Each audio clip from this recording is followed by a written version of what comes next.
अस्सलाम वालेकुम। हम लोग प्रैक्टिकल सीरीज़ स्टार्ट करने जा रहे हैं, केमिस्ट्री प्रैक्टिकल्स। इसमें पार्ट 1 और पार्ट 2 के जो प्रैक्टिकल है, आज इसकी फ़र्स्ट वीडियो है। इसमें हम डिस्कस करेंगे कि पेपर आएगा कैसे। एक सैम्पल पेपर आपके साथ शेयर करूँगी जो पास पेपर ही है एक्चुअली, और साथ में ये भी बताऊँगी कि एफएससी पार्ट 1 और पार्ट 2 में से कौन कौन से प्रैक्टिकल्स हैं और आप लोगों ने उसको लिखना कैसे है। क्वेश्चन देखिए, ये है सैम्पल पेपर। इसमें क्वेश्चन नंबर 1 है।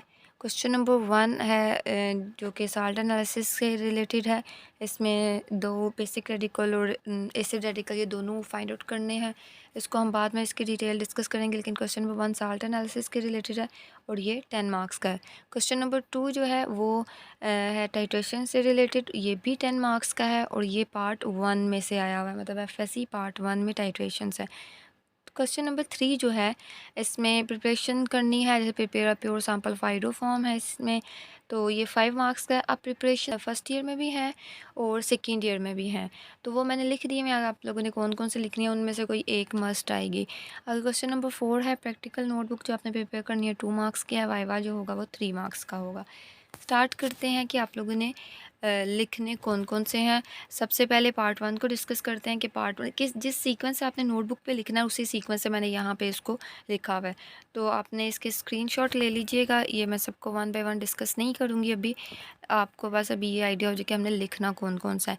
तो पार्ट 1 के प्रैक्टिकल्स हैं। इसमें प्रिपरेशन वाले जो हैं, जैसे ये मैंने क्वेश्चन नंबर 3 का डिस्कस किया था, ये 5 मार्क्स का है। तो ये आप लोग स्क्रीनशॉट ले लें, अपनी नोटबुक्स पे टिक करके फिर वहाँ से लिखें। ये हमारे पास होंगे 4, ये प्रिपरेशन वाले हैं, ठीक है। क्रिस्टलाइजेशन, ये बहुत छोटे छोटे और आसान से हैं। बेंजोइक एसिड और प्योरीफिकेशन करनी है, और साथ में पेपर क्रोमेटोग्राफी के हैं 2। आगे है कि अच्छा, ये वाले जो हैं स्पेसिफिकली ये प्रिपरेशन वाले आपने लिखने कैसे हैं। ये जो मैंने आप यहाँ पे पुट किया हुआ है,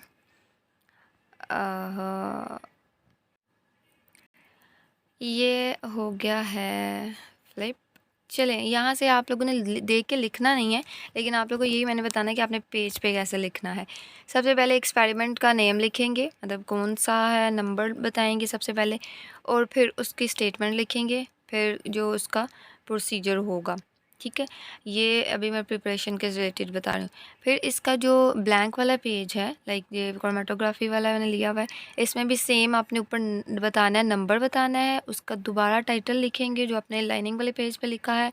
फिर आप इसके अकॉर्डिंग, जैसे ये स्पेसिफिकली क्रोमेटोग्राफी का, तो आरएफ वैल्यू फाइंड आउट की है, फिर जो कैलकुलेशंस हैं ये सारा कुछ, और एंड पे यहाँ पे ये ऊपर आ गया भाई, इधर रिज़ल्ट की हेडिंग दे के फिर आप लोगों ने रिज़ल्ट बताना है। और जब क्रोमेटोग्राफी वाले करते हैं तो उसके साथ ये क्रोमेटोग्राम ज़रूर लगाना होता है।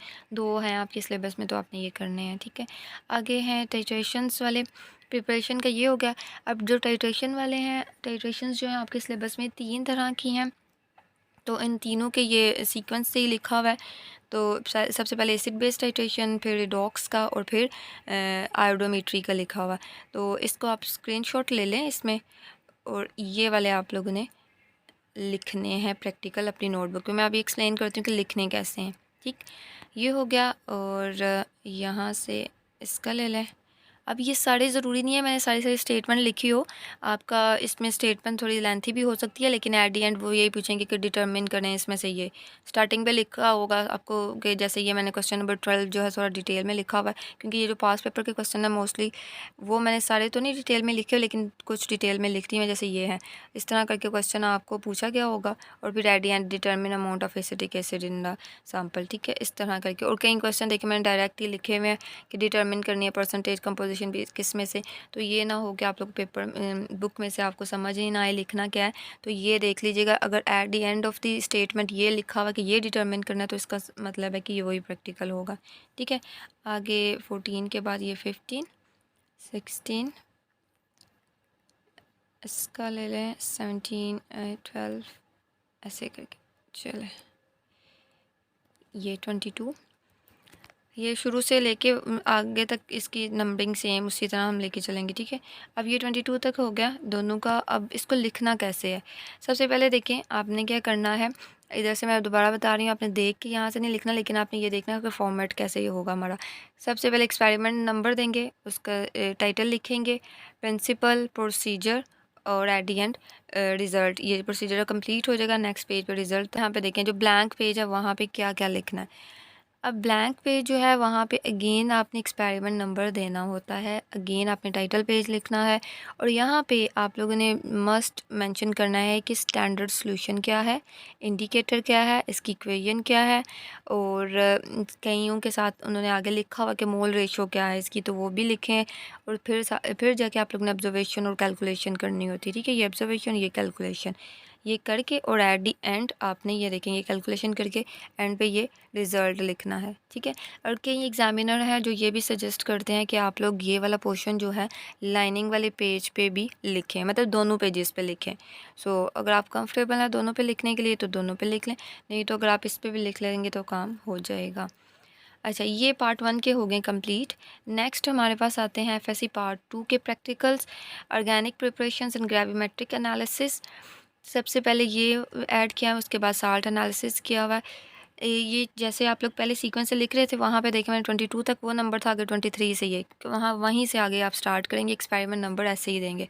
अब ये प्रिपरेशन वाले हैं, इसमें से देखें अभी जो हम लोगों ने पास पेपर देखा भी उसमें आइडो फॉर्म आया हुआ था, तो इसमें से कोई भी आ सकता है। ग्रुप्स बने होते हैं तो इसमें से बार बार रिपीट होते रहते हैं, क्योंकि इतने ज़्यादा है ही नहीं, कोई 12 बनते हैं, इनमें से एक आ जाता है। तो अटैम्प्ट कैसे करना है ये मैंने आगे एक स्क्रीनशॉट लगाया हुआ, देखिएगा। 28 वाला फंक्शनल ग्रुप वाला है, जो मैंने अभी स्क्रीनशॉट लगाया हुआ है वो यहाँ तक उसको करना है। जो फंक्शनल ग्रुप वाले हैं, जहाँ पे आप साल्ट एनालिसिस वाला लिखेंगे, उससे आगे आप लोगों ने ये फंक्शनल ग्रुप वाले लिखने हैं। अच्छा, ये इसका स्क्रीनशॉट ले लें बेशक, और साल्ट एनालिसिस देखें। अब साल्ट एनालिसिस का जो है ना, आपके जितने भी रेडिकल्स हैं ना वो आप लोगों ने लिखने हैं, ठीक है। वो सारे आपने रेडिकल्स लिखने हैं, लेकिन इतना है कि जो मेन चीज़ें हैं जिसके मार्क्स हैं एक्चुअली पेपर में, आप लोग वो लिख लें, बहुत ज़्यादा डिटेल में नहीं लिखें। लाइक जैसे आप बेसिक रेडिकल लिख रहे हैं ना, तो बेसिक रेडिकल में ड्राई टेस्ट कोई से भी 2 लिख दें, ठीक है। करेक्ट ग्रुप वाला कोई ऐसा, मतलब जब आप ऐसे एक ना कॉलम बना होता है आपकी कॉपी पे, एंड पे देखिएगा इस तरह कॉलम बने होते हैं, यहाँ पे आप लोगों ने लिखना होता है। तो जो करेक्ट ग्रुप है इसका मतलब है कि आपने कोई एक्सपेरिमेंट किया है और जो आपने ऑब्ज़र्व किया है और जो आपका रिज़ल्ट आया है, तो उसमें ग्रुप आइडेंटिफाई हो जाए, ऐसा रिएक्शन या ऐसा टेस्ट आप लोगों ने जो करना है, तो वो करेक्ट ग्रुप का होगा कि अच्छा ये ग्रुप आइडेंटिफाई हो गया। अच्छा, नेक्स्ट आइडेंटिफिकेशन का हो गया कि आइडेंटिफाई करना है कि अच्छा ये वाला आपके पास रेडिकल है। फिर उसके कन्फर्मेटरी टेस्ट 2 लिखने, ये मस्ट लिखने, इसके 2 मार्क्स होते हैं आपके पेपर में भी। तो ये जो चीज़ें मैंने मेंशन की हुई हैं, सिंपल ये लिख दें तो वो बहुत ज़्यादा लेंथी नहीं होगा, आपका शॉर्ट ही होगा। बेसिक रेडिकल में ये चीज़ें लिखनी है क्योंकि इनके मार्क्स हैं। आगे एसिड रेडिकल में आप लोगों ने डाइल्यूट एसिड टेस्ट जो करना है वो कंसंट्रेटेड H2SO4 टेस्ट करना है, और आइडेंटिफिकेशन करनी है, 2 कंफर्मेटरी टेस्ट करना है। ये चीज़ें सिंपल लिख लें तो आपका ये हो जाएगा, ठीक है। शॉर्ट हो जाएगा, बहुत ज़्यादा लेंथी नहीं फिर होगा। अब इसको अटैम्प्ट कैसे करना है, जैसे कि यहाँ पे देखें लिखा हुआ है, ये है कि how to write a notebooks. तो यहाँ पे सबसे पहले जैसे कई बुक्स पे ये लिखा हुआ होता है ऊपर, जैसे यहाँ पे भी लिखा हुआ है, तो आप लोग यहाँ पे अगेन बेशक लिख लें ऑब्जर्वेशन इन्फ्रेंसेस।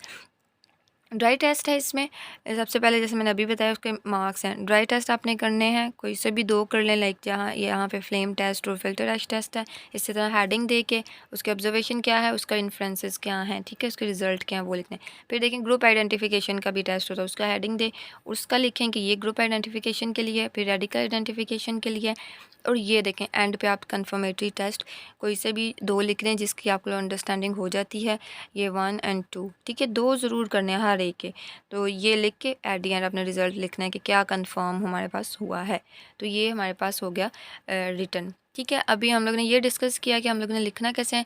इंशाल्लाह नेक्स्ट वीडियो में आपको ये हम लोग ये डिस्कस करेंगे कि मार्क्स डिस्ट्रीब्यूशन कैसी है, किसके कितने मार्क्स हैं। जैसे यहाँ पे हम लोग ने डिस्कस ये तो किया है कि इसके 10 मार्क्स हैं और इसके 5 वगैरह हैं। इसको फर्दर स्प्लिट करेंगे ताकि आपको पता हो कि अच्छा इस प्रैक्टिकल में हम लोगों ने कौन कौन सी चीज़ें लिखनी है और किन किन पॉइंट्स के मार्क्स हैं, ठीक है। वो डिस्कस करेंगे, और साथ में ये डिस्कस करेंगे कि आप लोगों को पेपर आप लोगों ने अटैम्प्ट कैसे करना है। लाइक उन्होंने फर्स्ट 20 मिनट्स में कौन से क्वेश्चन करने हैं, फिर बाद में कौन से करने हैं, ये सारी चीज़ें नेक्स्ट वीडियो में इंशाल्लाह डिस्कस होगी।